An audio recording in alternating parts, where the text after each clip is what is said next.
అఖండ, Veera Simha Reddy, Bhagavanth kesari hits తో నందమూరి బాలకృష్ణ మంచి జోష్ మీద ఉన్నాడు. చాలా గ్యాప్ తర్వాత వరుసగా హ్యాట్రిక్ హిట్స్ కొట్టడంతో ఫ్యాన్స్ కూడా ఫుల్ ఖుషి అయ్యారు. ప్రస్తుతం బాలయ్య, కేఎస్ రవీంద్ర కాంబినేషన్ లో NBK 109 పేరుతో ఒక యాక్షన్ థ్రిల్లర్ తెరకెక్కుతోంది. ఈ చిత్రాన్ని మొదట దసరా బరిలో దించుదామనుకున్నారు.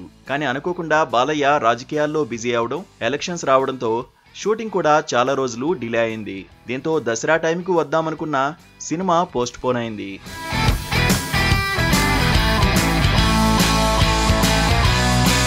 ఏపీలో టీడీపీ పార్టీ గెలవడంతో బాలయ్య కాస్త ఊపిరి పీల్చుకుని సినిమాలకు డేట్స్ ఇవ్వడంతో కంటిన్యూ షూటింగ్ తో బిజీ అయ్యారు.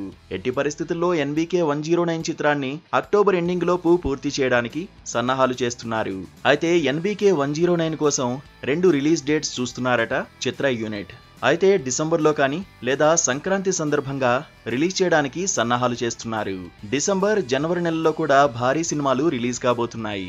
డిసెంబర్లో పుష్ప 2తో పాటు కన్నప్ప రిలీజ్ కానుండగా, సంక్రాంతి కానుకగా జనవరి 10న చిరంజీవి విశ్వంభర్తో పాటు జనవరి 14, 15 తేదీల్లో రవితేజ, వెంకటేష్ సినిమాలు రిలీజ్ కానున్నాయి. అయితే బాలయ్య, రవితేజ చిత్రాలకు ఒకరే నిర్మాత కావడంతో బాలయ్య సినిమాను డిసెంబర్లో రిలీజ్ చేయడానికి ఎక్కువ ఉత్సాహం చూపిస్తున్నారట. బాలయ్యకు లాంగ్ గ్యాప్ తర్వాత వచ్చిన అఖండ కూడా డిసెంబర్లోనే రిలీజ్ అయి బంపర్ హిట్ సాధించింది.